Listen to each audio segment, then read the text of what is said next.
네, 자, 잘 쉬셨죠? 자, 195페이지. 편한 가구의 거래 자료 입력 문제인데요. 자, 앞에서 우리가 이제 기초정보 관리 문제는 10점으로 출제가 된다는 걸 확인했고, 내용도 어떤 내용으로 출제되는지 보셨습니다. 자, 거래 자료 입력 문제 32점. 여기가 70점 중에 32점이니까 대부분이 여기라고 보시면 되겠습니다. 자, 재고자산의 매출 거래. 자료 설명과 평가 문제를 꼭 읽어보고 문제를 하신다 이거예요. 자, 상품을 외상으로 판매하고 발급한 거래명세서이다. 거래 자료를 입력하시오. 자, 북박이장을 외상으로 판매했다는 것이죠. 자, 그러면 전표를 입력하는데 날짜는 11월 15일입니다. 자, 입력합시다. 부가가치세는 없는 것으로 보기 때문에 공급가액이 그냥 합계금액이 되어 있습니다. 자, 11월 15일로 일반 전표 입력을 하겠습니다. 11월 15일 날짜 입력하시고, 자, 외상으로 판매하면 차변의 외상 매출금이죠. 3번 차변의 외상 매출금, 외상하고 엔터 치면 108번이 외상 매출금.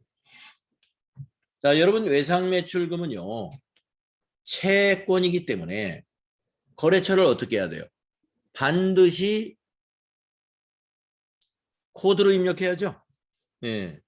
자, 거래 명세서를 보게 되면 거래처가 공급받는 자의 거래처가 있죠. 세운건설이니까 여기 코드에서 세운 입력하시고 검색하시면 6108입니다. 자, 적요는 채점하지 않습니다. 타계정으로 대체되는 그 거래의 적요, 아니면 문제에서 적요를 반드시 넣어라 하는 것만 넣으시고, 이러한 적요는 채점을 안 하니까 여러분 시험 보실 때는 적요 입력하느라고 시간 낭비하면 안 돼요. 지나가세요.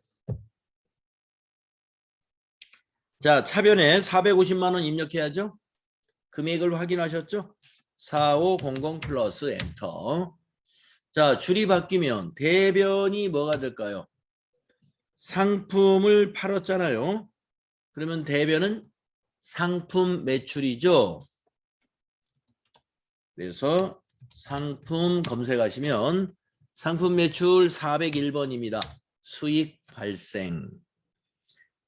자, 이런 수익 계정은 거래처와 적요 반드시 입력하는 것이 아니죠. 그러니까 반드시 입력하는 거 아닌 것은 그냥 방향키로 지나가거나 그냥 엔터로 지나가면서 위에 있는 세운건설을 코드까지는 아니어도 텍스트만 복사하고 가는 것도 괜찮아요.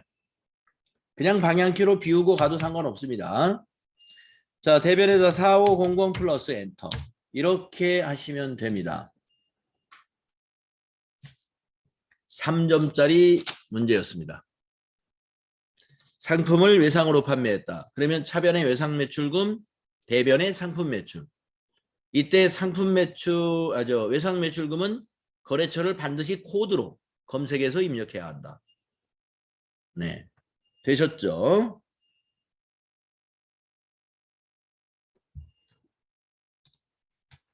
두 번째 문제 보겠습니다.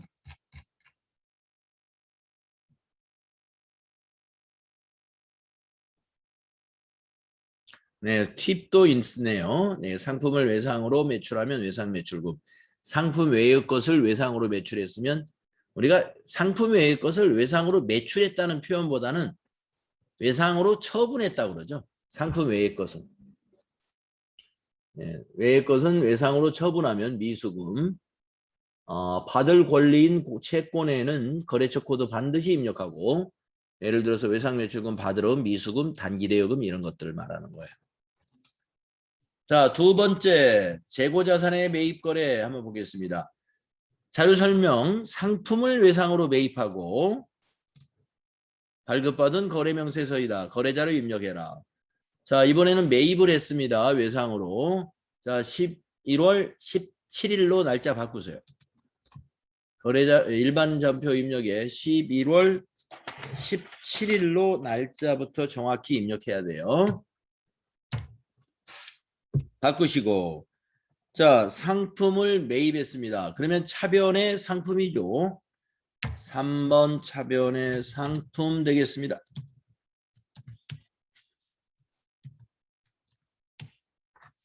146번.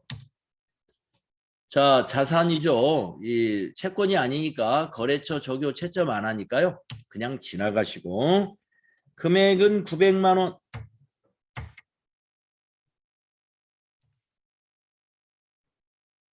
또 대변이 뭐예요? 외상이니까 상품, 재고 자산을 외상으로 매입하면 외상 매입금이라는 매입 채무로 개정 과목을 선택해야 돼요.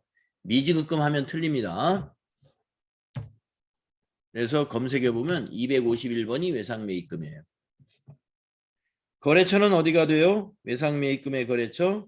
여러분 거래 명세서를 보게 되면 성광상사가 공급자죠.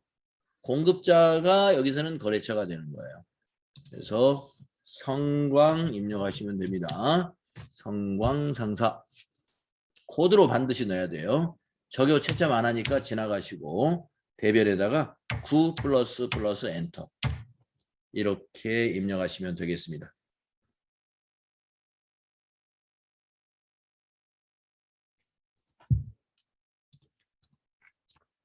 자, 수행 결과 보시면 우리가 입력한 것하고 똑같죠?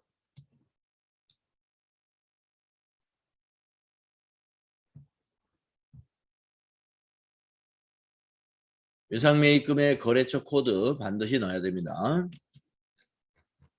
다음 수행 팁도 있네요.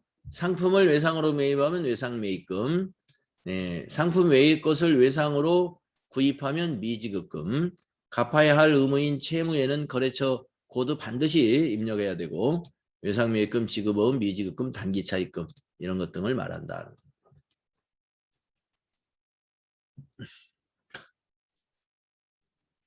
다음 세 번째 문제 봅시다. 3점짜리. 증빙에 의한 전표 입력. 총무부 단합대회 후에 식대를 결제하고 받은 신용카드 매출 전표입니다. 거래자료 입력하라.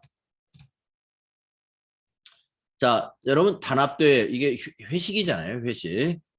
자, 그래서 요 식대는 복리후생비로 처리하면 되고요. 대금을 카드로 결제했으니까 미지급금이라는 부채로 처리하시면 됩니다. 자, 날짜를 잘 확인하세요. 11월 18일 거래 날짜 잘 확인했죠?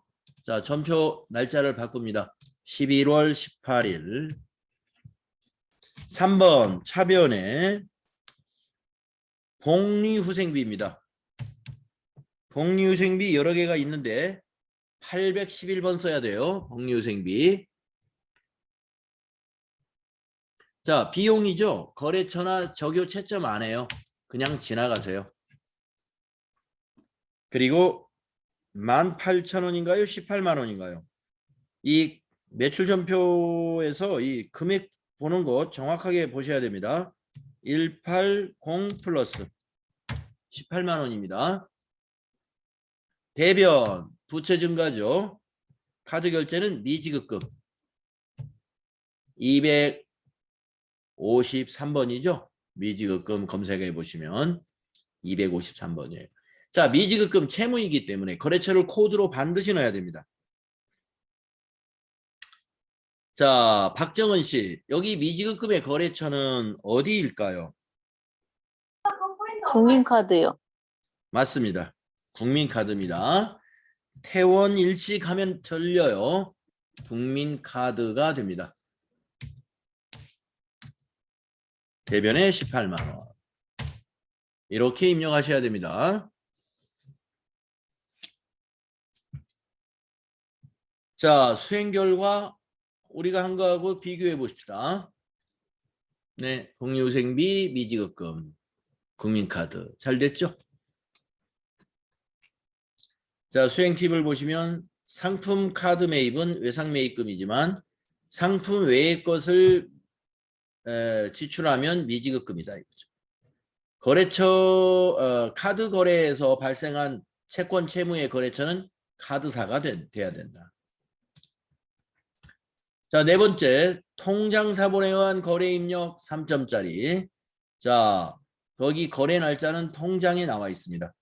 11월 20일이고요. 한국 상사에서 상품 200만 원을 매입하기로 계약하였으며 이 중 10%의 계약금을 농협 보통예금 계좌에서 이체하여 지급했다. 보통예금에서 지급했죠. 대변이 보통예금이겠고 차변은 요 20만 원 찾으신 금액 지급했죠. 지급하면 우리가 상품을 받을 권리가 발생한 거예요. 차변에 오는 계정 과목은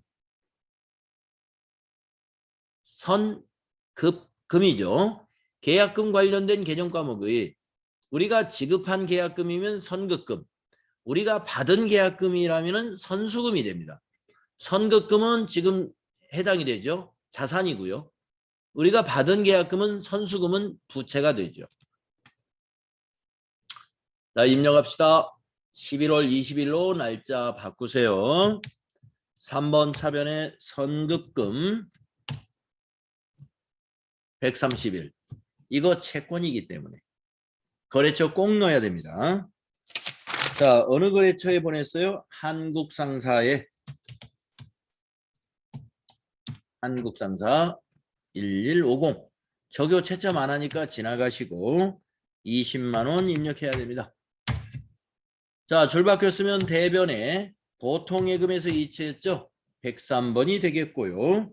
거래처는 농협으로 코드 꼭 넣어야 됩니다. 농협. 보통예금의 거래처는 은행으로 코드를 꼭 넣는 거죠. 적요 채점 안 하니까 지나가고 대변에 20만 원. 이렇게 입력하시면 됩니다. 자, 그 아래에 있는 수행 결과를 보면 똑같이 했나요? 자, 수행 팁. 계약금. 상품 매입 시 우리가 지급한 계약금은 선급금. 상품 매출하려고 우리가 받은 계약금은 선수금. 부채. 예금 관련 계정 과목 거래처 코드는 반드시 입력해라. 보통예금, 당좌예금, 정기예금, 정기적금 이런 거 은행으로 거래처 코드 반드시 넣어라 이런 얘기입니다. 다음 5번 문제를 가보겠습니다. 어음에 의한 자금관리 4점. 자, 보통예금의 거래 날짜 11월 22일이고요. 어음 대금이 입금됐다고 되어 있습니다. 그러면 보통예금은 차변에 오겠네요. 자, 자료 설명을 보겠습니다. 매출처 상원가구에서 상품 대금으로 받아 보관 중인 받으러음이 만기가 도래되어 보통예금 통장에 입금이 되었다. 어음 번호는 이런 것이다. 1번 거래자료 입력하시오. 자, 먼저 거래자료부터 입력합니다. 11월 22일 날이죠. 11월 22일 날. 자, 어음 대금이 보통예금에 입금됐어요. 그러면 차변부터 넣어볼까요? 3번 차변에 103번. 자, 이 통장이 어느 통장이에요? 농협 거. 적요 채점 안 하니까 지나가고 얼마 입금됐어요? 250만 원. 엔터.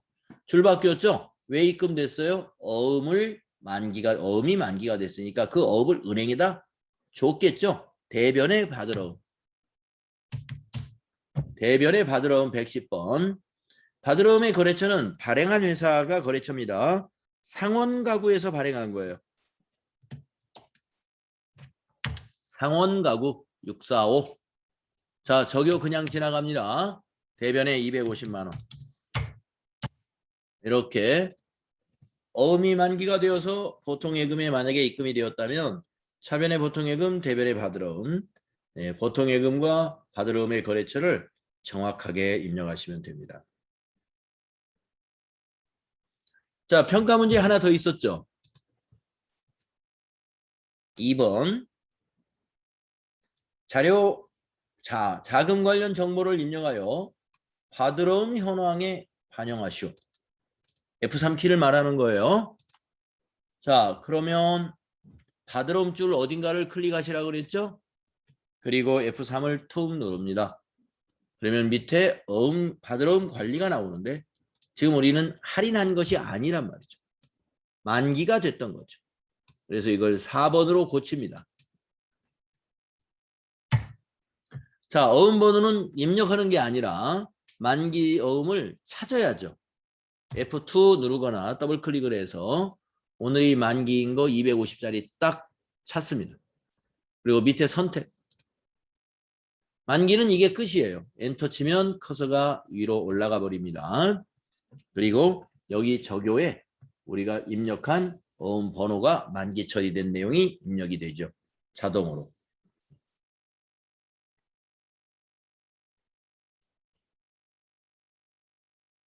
잘 따라하고 있죠?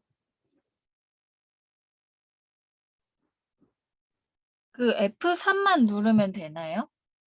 아, 네, F3 누르면 밑에 받으러온 관리라는 자금 관리 창이 뜨죠. 펑션이랑 F3이랑 같이 눌렀는데도 안 뜨는데요. 노트북인가요? 네, 노트북이요. 왜 안 뜰까요? 그러면은 자, 노트북에서 그 노트북의 그 키보드 구성이 좀 다른 수도 있으니까 기능 모음에 가셔서 근데 이게 자, 혹시 김혜은 씨 네. 여기 받으러옴 줄이 아니라 보통의 금줄에다 커서 놓지 않았나요? 받으러옴 줄에 있어야 됩니다. 다시 해보겠습니다. 커서는 네, 받으러옴 줄에 넣었거든요. 그래도 안 나와요. 네. 그러면 이 기능 모음을 이용하세요. 기능 모음에 가서 여기 자금 관리라는 기타의 자금 관리를 클릭해 주세요. 아, 네. 네. 만약에 단축키가 뭐 무슨 이유로 잘 안 된다 그러면 메뉴를 쓰면 됩니다. 기능 모음 누르셔가지고 자금 관리 이렇게 눌러줘서 꺼내시면 돼요. 여기 만기로 하시고 어음번호 더블 클릭해서 선택 눌러주시면 됩니다.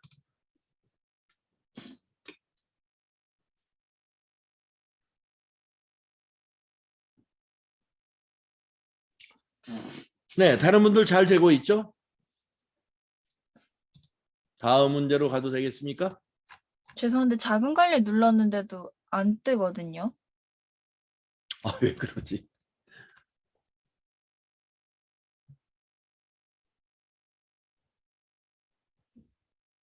여기 설명대로 하시면 되는데 아, 왜 안 뜰까요?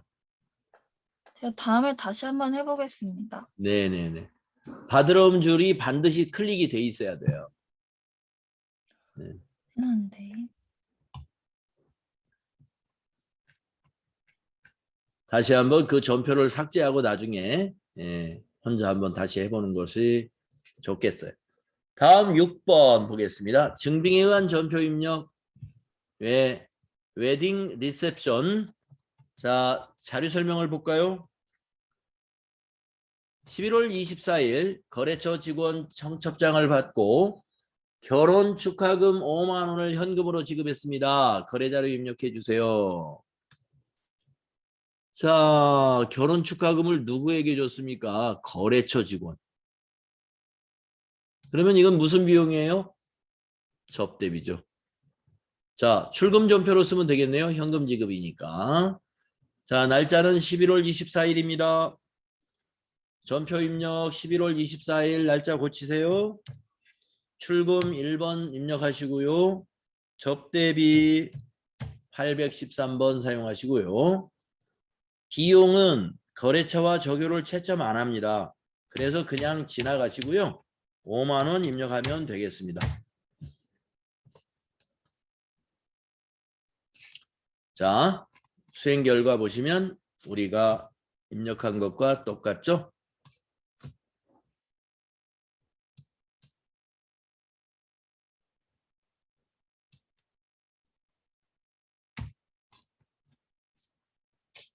다음은 7번째 문제 보겠습니다. 영수증이 있네요. 영업용 차량의 유류대를 현금으로 지급하고 수취한 영수증이다. 이것도 출금전표 쓰면 되겠네요. 거래자료 입력해라. 네, 자 그러면은 날짜가 며칠입니까? 영수증에 있는 날짜를 보니까 11월 27일 날짜 확인할 수 있죠? 27일 1번 출금. 자, 차량의 유류대 기름을 넣었다는 거죠. 그렇죠? 개정 과목을 뭘로 할까요? 최효림 씨, 개정 과목 뭘로 할까요? 죄송합니다. 제가 그전 거 잠깐 보고 있었어가지고. 그래요. 지금 7번 맞죠? 예, 예, 예. 유류대를 현금으로 취한 영수증이다. 질문이 어떤 거셨죠? 예, 차량에 유류를 넣었어요. 기름을 넣었어요. 그럼 비용이 네. 개정 과목이 뭐가 되죠? 차량 유지비요. 예, 차량 유지비 되겠습니다. 자, 차량 유지비 코드가 여러 개가 있습니다만은 822번 선택하셔야 되고요. 이거 비용이기 때문에 거래처와 적용과 채점이 안 됩니다. 그래서 지나가시고 금액만 정확하게 3만 원 이렇게 하시면 돼요. 자, 수행 결과 보시면 우리가 한 것과 똑같죠?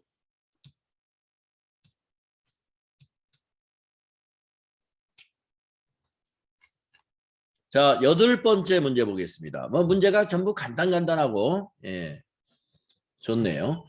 기타 일반 거래 견적서가 있는데 자료 설명에 11월 28일 위의 견적서에 따른 광고용 홍보 책자를 인수하고 대금을 현금으로 지급했다. 출금전표 하면 되겠네요. 견적에 따른 홍보 책자 그러니까 100만 원이란 얘기죠. 예, 100만 원 지급했다 이 말이에요. 그러면 이거는 책자입니다. 홍보 책자. 야, 그러면 이 홍보 책자 도서 인쇄비로 해야 될까? 광고 선전비로 해야 될까? 이걸 좀 고민을 해봐야 되겠어요. 도서 인쇄비는 업무에 쓰는 도서, 업무에 활용하기 위한 그런 책을 우리가 도서 인쇄비라 하고요. 이건 광고용 책자란 말이에요. 광고용 책자. 우리 직원들이 그걸 보면서 뭐 업무를 하는 참고서적으로 보는 것이 아니라 광고용이니까 광고 선전비로 하면 됩니다. 광고 선전비. 그게 적절해요. 자, 그러면 입력할까요? 11월 28일로 날짜 고치시고요. 1번 출금한 다음에 현금으로 지급했죠? 예. 광고 선전비 833번. 금액은 100만 원.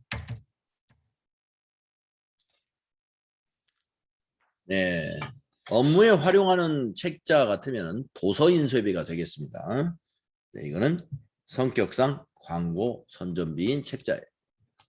수행 결과 보시면 네, 광고 선전비로 처리했죠.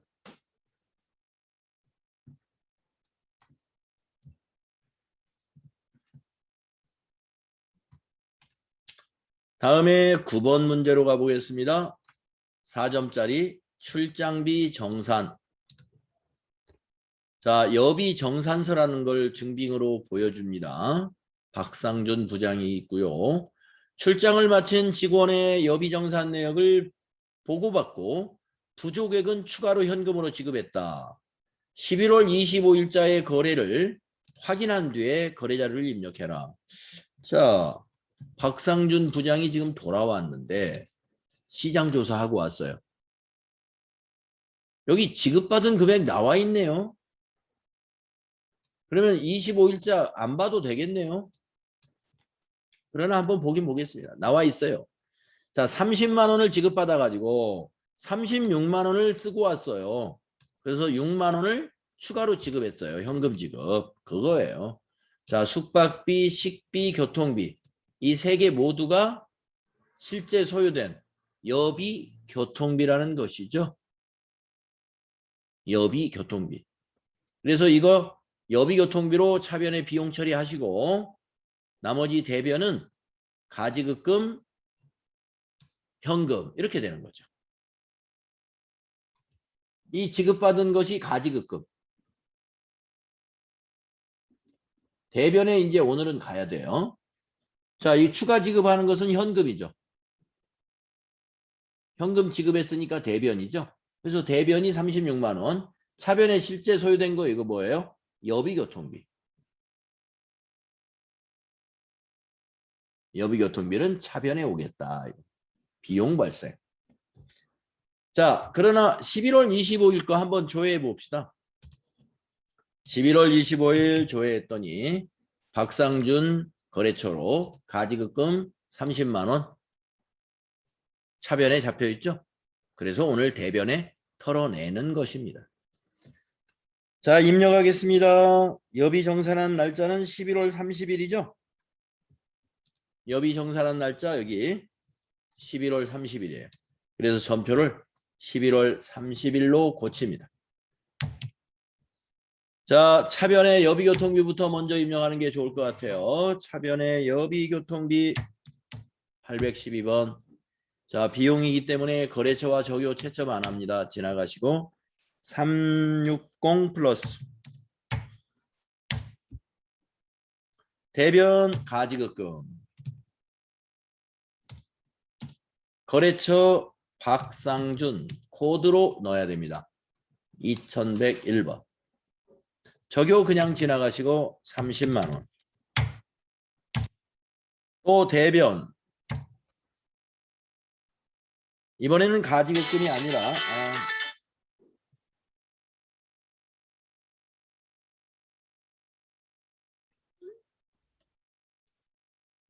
이번에는 가지급금이 아니고 현금이죠. 101번 현금. 자, 거래처와 적요 방향키로 지나가시고 6만 원 되겠습니다. 이렇게 하시면 돼요. 해본 적이 있죠, 우리?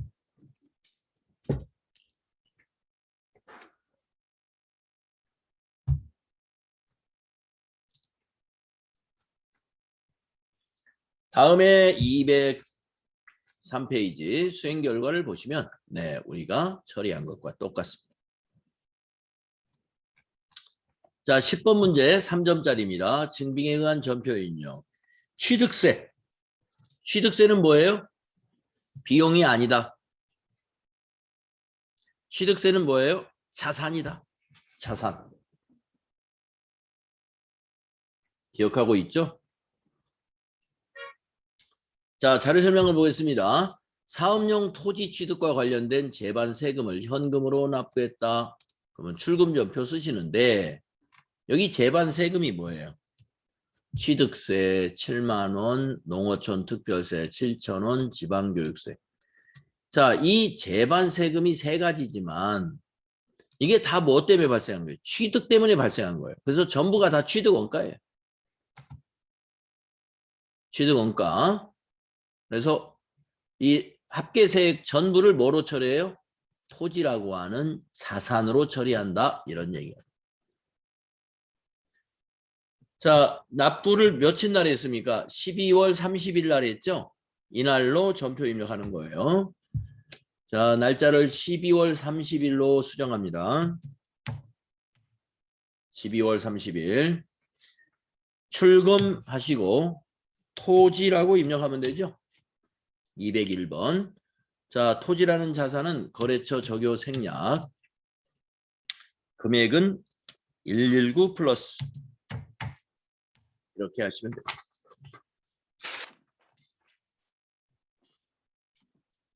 자, 수행 결과가 어떻게 해요? 똑같나요? 네, 수행 결과 똑같죠. 자, 팁을 보겠습니다. 유형자산 취득 시 취득세, 취득 원가에 포함한다는 거. 보유 시 자동차세나 재산세는 취득 원가 아니에요. 세금과 공과금이다. 보유하면서 내는 세금. 그거는 세금과 공과금. 비용 처리하는 거죠. 자, 여기까지가 32점. 네. 32점 여러분 다 맞출 수도 있고요. 뭐 아무리 잘하시는 분도 시험이다 보니까 빨리빨리 해야 되고 해서 한두 문제 실수로 틀릴 수도 있습니다. 실수 없는 사람은 거의 없어요. 그래서 실수했다 치고 네, 하여튼 32점. 다 맞으면 32점. 그러면 현재 기초정보 10점에다가 여기 32점, 42점을 했죠? 네, 지금 남은 점수는 몇 점 남았어요? 70점 중에서 네, 이제 28점이 남았군요. 자, 28점 중에 28점짜리는 전표 수정 문제입니다. 자, 전표 수정 문제가 FAT 2급에서는 아마 제일 어려울 것 같아요. 네. 그래서 한 문제당 4점씩 두 문제를 내는 것 같습니다. 근데 그렇게 어렵지 않아요. 자, 앞으로 연습하면 되고요. 뭐 어려울 것은 없을 겁니다. 자, 볼까요? 11월 26일 날 자료 설명을 잘 읽어봐야 돼.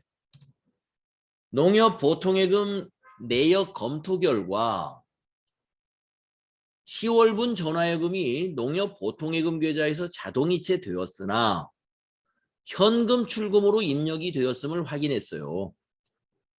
영수증을 참고하여 수정하시오. 자, 그러니까 11월 26일 날 출금 전표로 잘못되어 있더라 이거예요. 보통예금에서 빠져나갔는데 고치면 되잖아요. 자, 11월 26일 날로 가보겠습니다. 11월 26일 입력해 보세요. 보세요. 출금 전표로 돼 있잖아요. 자, 이 출금을 뭘로 바꿔요? 차변으로. 그러면 차변에 통신비 43,000원. 금액은 맞나요? 43,000원? 네, 맞죠. 그리고 두 번째 줄에다가 대변해가지고 103번 보통예금. 은행을 꼭 넣어야죠. 농협. 이렇게. 엔터로 지나가서 43,000원. 이렇게 고치면 된다 이겁니다.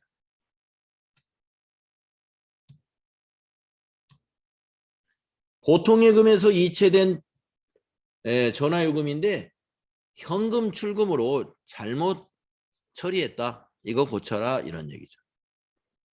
이렇게 고치면 되는 거예요.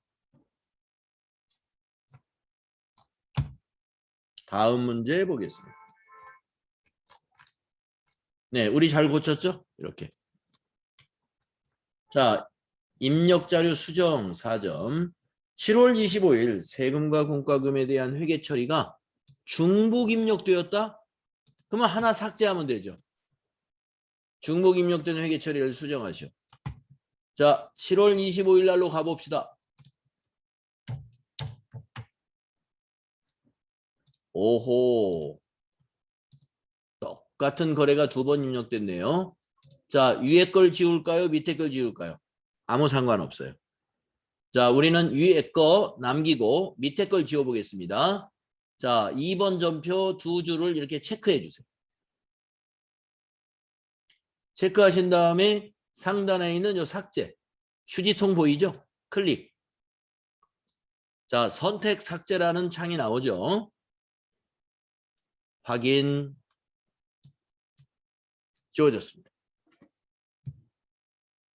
중복된 것은 삭제하면 되는 것입니다.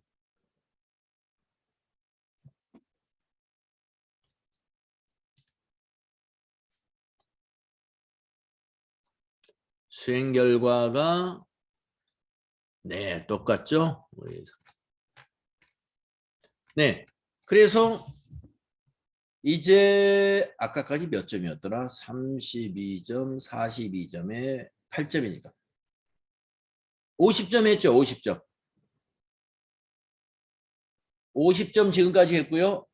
이제 20점 남았잖아요. 네, 20점 남은 것 중에서 이제 8점. 이것이 결산 문제입니다. 결산 문제. 이것도 수정 문제처럼 조금 어려운 편이에요. 그러니까 FAT 2급에서 어려운 것은 수정과 결산 쪽에서 좀 어렵다. 나머지는 너무 쉬워요. 자, 결산도 우리가 연습했기 때문에 여러분 공부를 한 사람은 어렵지 않아요. 공부를 한 사람한테는. 자, 다음 결산 자료를 참고로 편한 가구의 결산을 수행하고 재무제표를 완성하시오. 단 제시된 자료 이외의 자료는 없다. 자, 손익의 예상과 이연에서 4점. 2021년도 말 미사용분 소모품 20만 원으로 확인이 되었습니다. 네, 미사용된 거는 뭐가 돼야 돼요? 자산으로 남아 있어야죠. 소모품 구입 시 비용으로 회계 처리를 하였으며 결산 시 미사용분은 자산으로 계상한다. 너무나 쉬운 문제입니다. 결산 정리분계를 입력하여 당기순이익에 반영하시오. 그러니까 이 미사용된 것은 자산 잡고 다 비용 처리했던 거에서 빼주면 되는 거죠. 그래서 대변에 비용 취소, 여기 분계가 나와 있습니다. 차변에 자산 잡는 소모품, 대변에 비용 취소하는 소모품 B. 여기가 비용 취소. 대변은 재고니까 자산 잡아야죠. 자산 증가. 결산 수정 분계는 일반 전표에 하는 것이죠. 그래서 12월 31일 3번 차변의 소모품 172번 얼마입니까? 소모품이 20만 원. 대변 소모품 B 800번대 830번 거래처 적용 필요 없어요. 20만 원. 이렇게 결산 수정을 하시면 되는 거예요.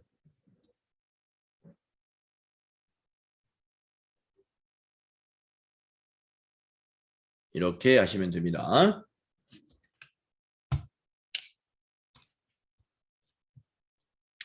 자, 그래서 수행 결과 보시면 네, 차변의 소모품, 대변의 소모품. 자, 이 팁을 보시면 소모품 정리하는 거 이렇게 있다 이거예요. 비용 처리한 회사는 구입 시 비용 처리할 때 차변의 소모품비, 대변의 현금 이렇게 했다가 결산할 때 소모품, 소모품비로 정리를 하고 소모품을 자산 처리하는 회사는 구입 시 차변의 소모품, 대변의 현금 했다가 결산할 때는 비용 발생시키고 사용한 것은 자산에서 빼주는 소모품 이렇게 해준다 이거예요. 두 가지 케이스가 있다 이거.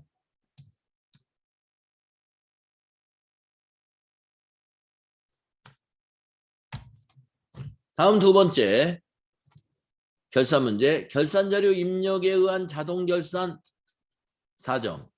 상품의 기말 재고액은 300만 원이고 차량 운반구에 대한 감가상각비는 50만 원이다. 수동결산서는 자동결산 메뉴를 이용하여 결산을 완료하시오. 이렇게 나왔는데 이런 문제는 그냥 무조건 자동결산을 하는 게 유리하다. 수동결산해도 정확히만 하면 맞아요. 그런데 네, 틀릴 확률이 있으니까 자동결산은 거의 완벽하게 할 수 있죠. 어떻게 할 수 있어요? 기말상품 재고액은 기말상품 재고액에다 요거 입력만 해주면 돼요. 감가상각비도 차량 운반구 안에다가 요거 입력만 하면 돼요. 자, 입력합시다.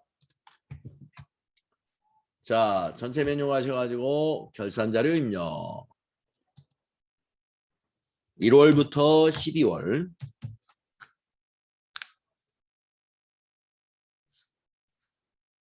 그리고 확인 눌러줘요. 그러면 양식이 나타나죠. 두 개만 데이터를 줬기 때문에 기말상품 재고액 여기다가 얼마라고요? 300만 원 여기다 입력합니다. 엔터. 그 다음에 감가상각비는 저 밑에 내려가면 있죠. 여기에 거기에 차량 운반구 안에 여기다가 50만 원 이렇게 입력하시고 여기 상단에 기능 모음이 있어요.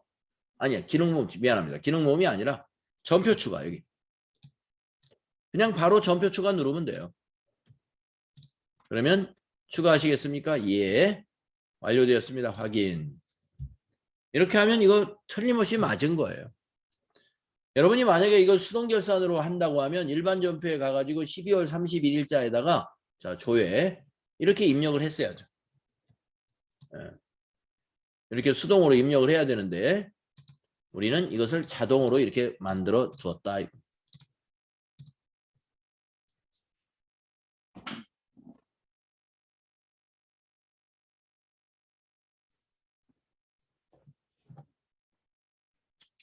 네, 우리 결산 문제 2개 해봤습니다. 하나당 4점씩이죠.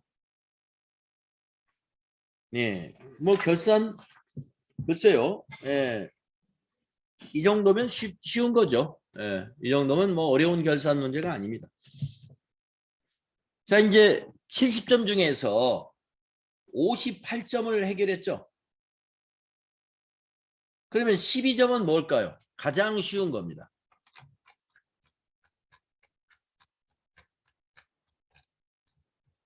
회계정보 분석 12점. 회계정보 분석. 가장 쉬워요.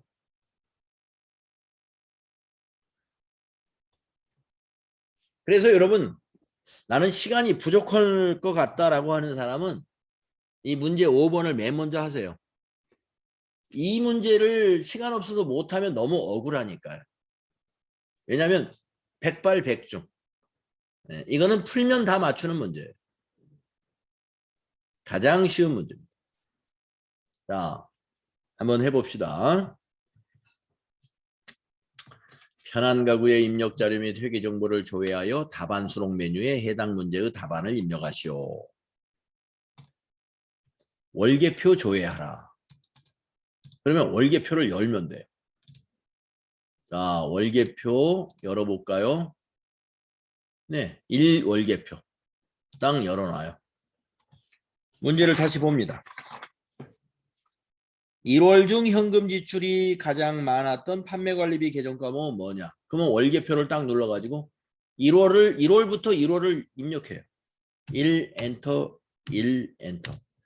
1계표에서도 1월 1일부터 1월 31일 하는 거나 마찬가지입니다. 자, 판매관리비를 물어봤습니다. 판매관리비가 여기에 있는 거죠. 현금 지출이 가장 많았던 네, 계정 과목. 자, 현금란 여러분 보실 줄 알죠? 네, 접대비, 여비교통비, 복리후생비 중에 접대비가 제일 많네요. 접대비 현금 지출이 164만 8천 원. 답이 접대비예요. 그래서 시험지에서 여기 접대비에다가 딱 체크해 두었다가 나중에 답안 작성 메뉴에서 딱 2번을 클릭해 주면 됩니다.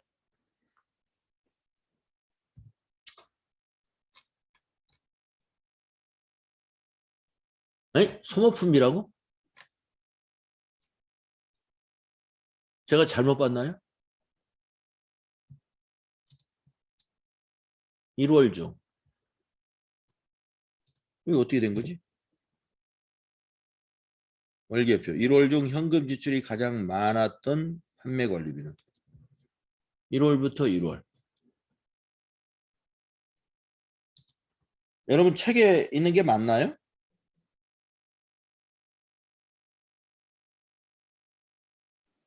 맞아요. 소모품비 밑에 또 있나요? 네. 제가 화면을 말이죠. 스크롤을 안 하고 네, 실수. 네.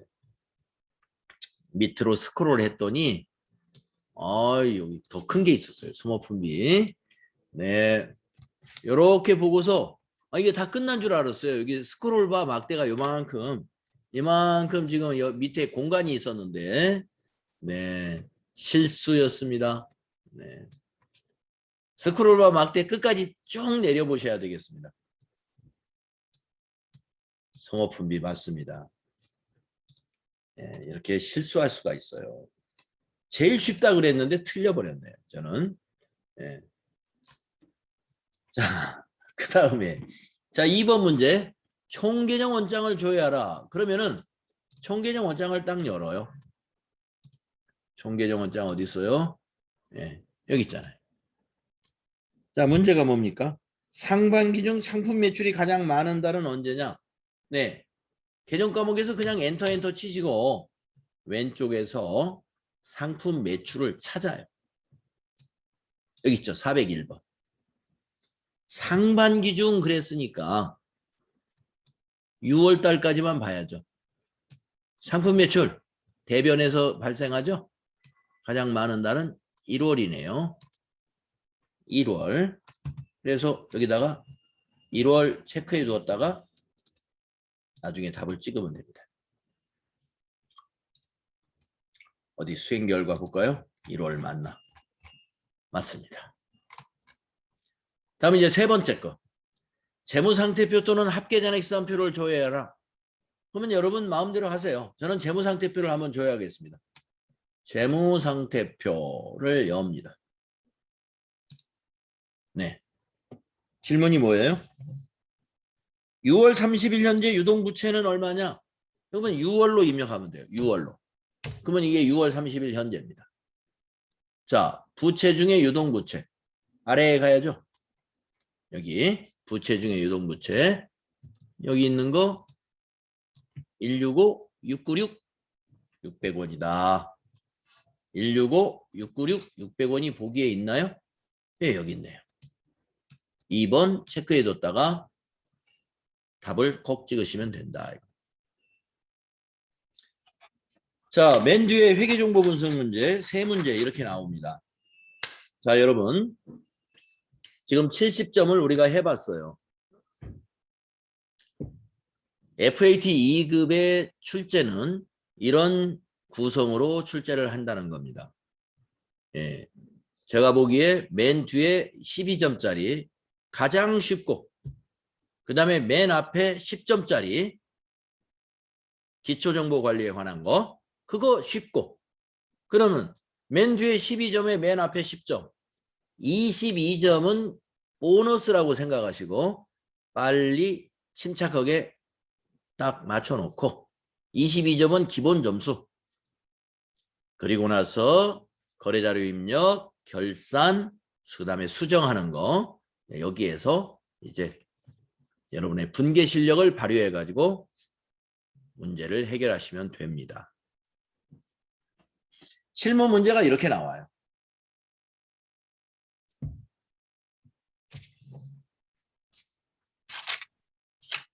네, 혹시 선생님, 네네 말씀하세요.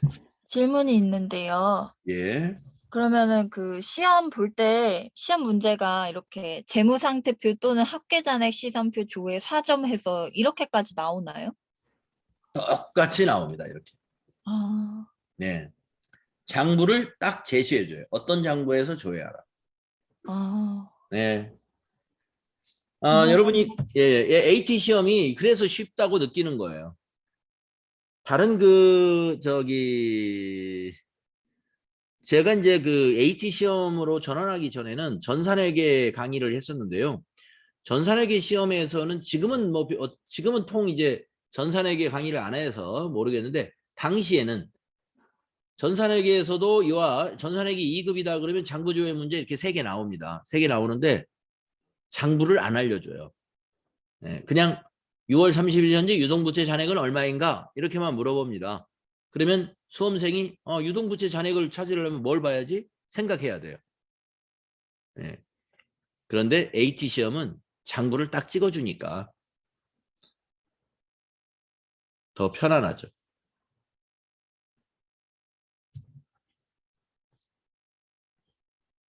혹시 더 궁금하신 거 있으신가요?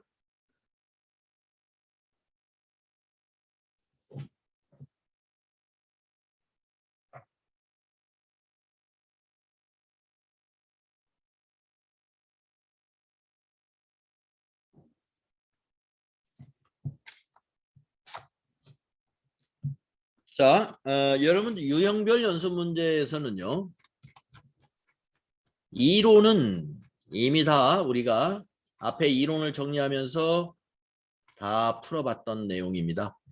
네, 물론 건너뛰기로 풀었으니까 여러분 나머지 문제는 개인적으로 꼭 풀어보셔야 돼요.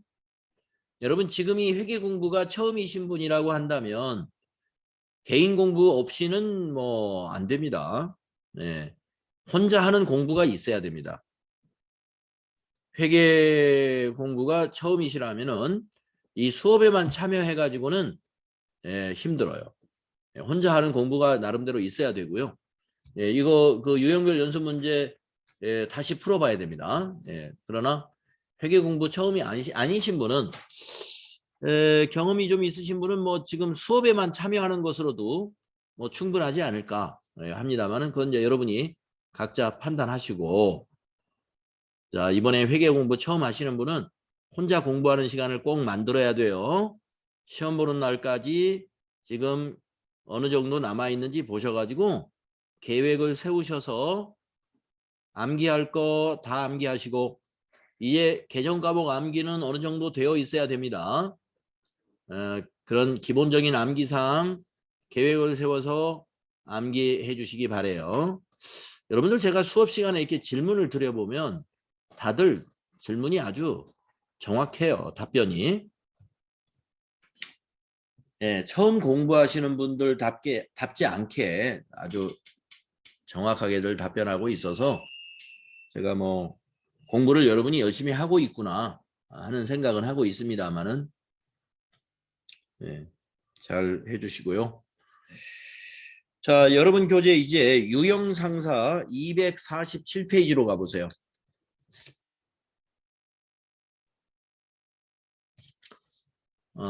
이세연 님이 5번 문제. 네, 이거 네. 제 기출 문제 보다가 네. 이해가 안 돼서 캡처해 놓은 건데 이거 풀이 한 번만 해주세요. 좋아요. 한번 어떤 문제인가 한번 보겠습니다.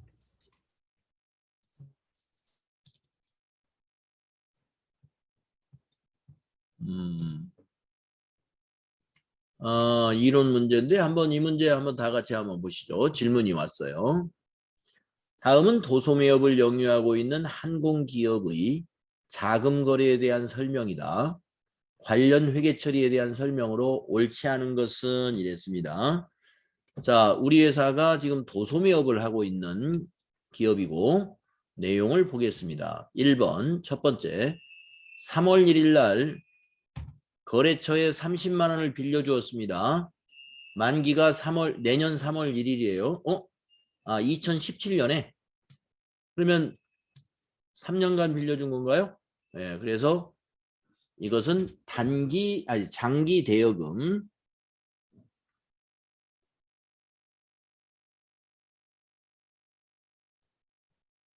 장기 대여금이 되겠죠?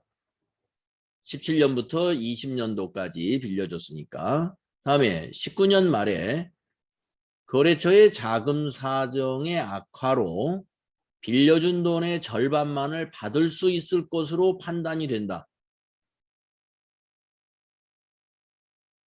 빌려줬는데 19년 말에 자금 사정의 악화. 거래처가 지금 위험해졌군요. 그래서 19년 말에 결산할 때 가만히 보니까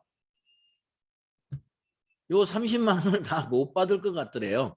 15만 원밖에 못 받을 것 같대요. 그러면은 절반만 받을 것으로 판단된다면 이때 결산 때 뭐를 해야 될까요? 결산 때 대손 충당금을 설정해야죠.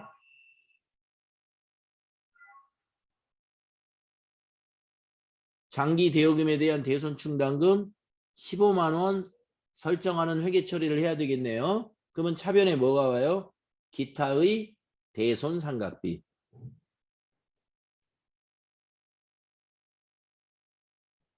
이 분계가 요 결산 때 필요하겠군요. 자, 이렇게 내용이 파악이 됐다면 밑에서 옳지 않은 것을 찾아볼 수 있겠는데요. 한번 1번 보겠습니다. 자금을 빌려준 것은 영업활동과 직접 관련이 없으므로 매출채권이 아닌 미수금으로 기록한다? 아니죠. 장기 대여금이죠. 1번 틀렸습니다.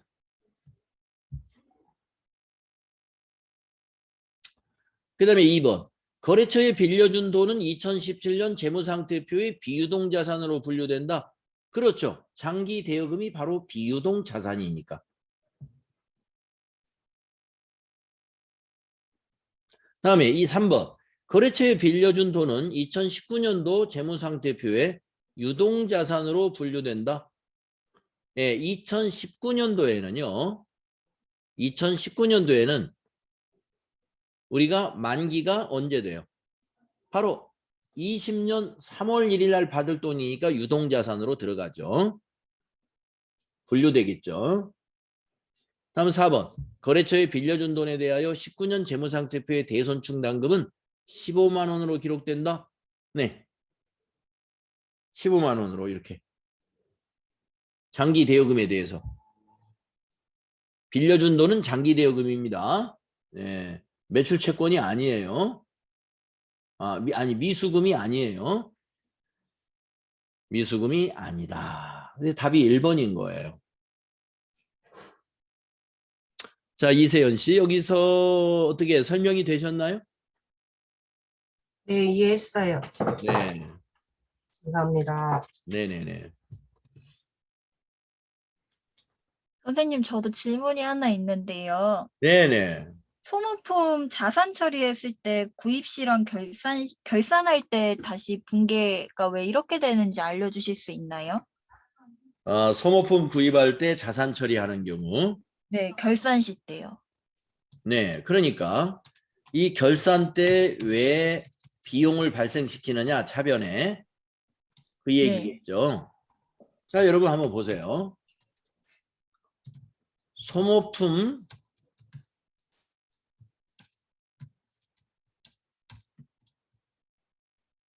(200만 원어치를) 구입하고 자산으로 처리했습니다.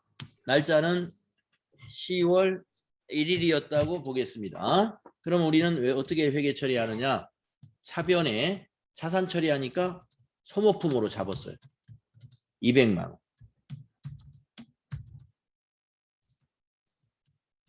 현금으로 샀다고 가정합시다. 이렇게 처리하는 회사가 있더라 이겁니다. 소모품이라는 것은 기간이 경과하면서 그때그때 소모가 되는 그러한 자산인데 전부 자산을 잡았어요.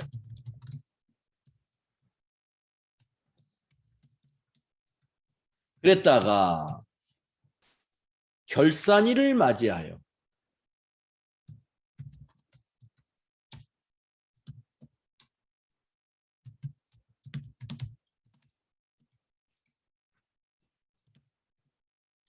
결산일을 맞이하면요.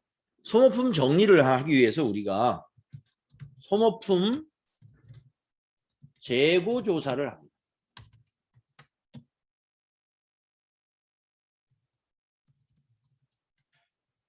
미사용 소모품을 우리가 알게 되죠. 미사용 소모품이 바로 재고예요. 소모품의 재고. 미사용 소모품은 50만 원이라고 가정을 해보세요. 조사가 되었어요.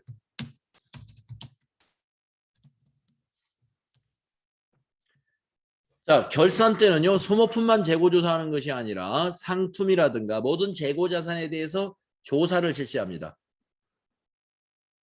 장부도 기록하지만 결산 때는 재고 조사를 실시해서 혼합법이라고 그랬죠. 그래서 재고를 평가하잖아요. 그랬더니 소모품 창고에 가보니까 50만 원의 재고가 있습니다. 그러면은 우리가 10월 1일 날 지금 소모품 자산을 200으로 잡아놨잖아요. 이걸 50만 원으로 바꿔야 되겠죠? 어떻게 바꿔요? 150을 어떻게 해야 돼요? 사용했잖아요. 그래서 결산 수정 분계 12월 31일 결산 수정 분계가 필요하게 되는데 어떻게 하느냐? 차변에 소모품비. 소모품을 사용하면 비용이 됩니다. 소모품비. 얼마를 사용했어요? 150만 원. 대변에 소모품 150만 원. 이렇게 되는 것이죠. 그래서 차변의 소모품비는 비용을 발생시키는 거예요. 이것이 손익계산서로 가서 비용으로 더해지고 소모품은 뭐예요? 자산을 감소시키는 거예요. 그래서 재무상태표에 있는 이 소모품 200만 원에서 150만 원이 감소해야 하니까 재고인 50만 원만 소모품에 산액이 되겠죠. 그래서 결산수정분계가 이렇게 되는 것입니다.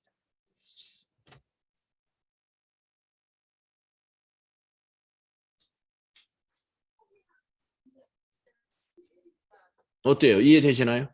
네, 네. 감사합니다. 네네네. 아무튼 소모품 정리에서도 뭐 많은 분들이 우리가 수업을 할 때 보면은요, 많은 분들이 선생님 소모품 정말 헷갈립니다. 정리분계. 예, 이해합니다. 헷갈리는 분들이 많아요. 지금 제가 이 설명드린 이거를 자꾸 반복해서 들어보세요. 네. 한번 딱 정리가 되면요, 그 다음부터 헷갈리지 않아요. 처음에 확실하게 정리되기 전까지 이때 자꾸 오락가락합니다. 이게 차변인가? 이게 대변인가? 예, 오락가락이 차대변에 이거 소모품비가 왜 여기 차변이지? 예, 이건 왜 소모품은 대변이지? 이것이 정리가 안 된다는 거거든요. 그러니까 이 전에 구입할 때 우리가 뭘로 처리했는가? 그 다음에 결산일에 재고 조사를 해보니까 얼마가 재고로 있거나 또 가끔 문제에서는 사용 금액이 얼마다, 사용 금액이 150만 원으로 확인되었다. 이렇게도 나올 수가 있어요. 그러면 그 사용 금액 가지고 바로 비용 처리하면 돼요. 네. 아무튼 이제 뒤에서 우리가 유사한 문제들을 계속 만나보게 될 거니까 8일에다가 오늘 빼면 이제 열흘간, 여러분은 10일간에 걸쳐서 지금 출제될 수 있는 문제를 가지고 계속 반복 연습을 할 겁니다. 자, 그러면은 247페이지의 이 유형상사 여기 문제는 뭐냐면은요. 문항수가 실제 시험하고 달라요. 다릅니다. 이거는 집중 탐구. 네. 이제 실무 수행을 마무리하면서 집중 탐구하는 수업이에요. 그래서 이거는 다음 시간에 하는 게 좋겠네요. 예, 유형상사는 우리 내일 하겠습니다. 내일 유형상사에 대해서 내일 하는데, 유형상사는 실제 시험하고 문항이 달라요. 문항이 다르고 그 부분별로 집중적으로 연습하는 총연습 부분이라고 보시면 되고, 이거 끝나면 남은 게 모의고사가 몇 회까지 있나요? 5회, 기출문제가 5회 이렇게 있으니까 이거를 우리가 열흘간에 걸쳐서 유형상사 포함해서 열흘간에 걸쳐서 완전히 익히면 되겠습니다. 자, 아까 말씀드렸습니다. 회계 공부 처음 시작하시는 분들은 개인적 공부가 반드시 필요하고요. 첫째, 개정 과목 정리한 거 암기하는 거. 자, 자산은 유동과 비유동으로 나누어지는데 유동자산은 다시 당좌와 재고로 나누어지고 비유동은 투자, 유형, 무형, 기타 비유동으로 나누어진다. 그리고 세부적인 개정 과목은 각각 뭐뭐가 있다. 자산부터 외우기 시작하시고 그 다음 부채, 유동부채, 비유동부채로 나눠서 암기하시고 또 비용, 매출원가 하나밖에 없죠. 판매관리비 한 20여 개 있어요. 쫙. 또 영업의 비용 한 10개 있어요. 쫙. 그 다음에 수익은 매출액, 상품 매출 하나밖에 없어요. 영업의 수익 한 10개 정도 있어요. 쫙. 이렇게 해서 개정 과목이 정리가 좀 되셔야 됩니다.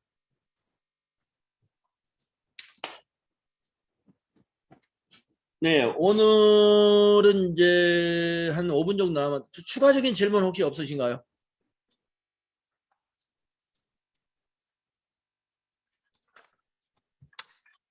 좋아요. 그러면 오늘 수업 여기서 끝내도 되겠습니까? 네. 자, 오늘 여러분 수고하셨고요. 내일 아침에 만나겠습니다. 감사합니다. 감사합니다. 네. 입니다. 네.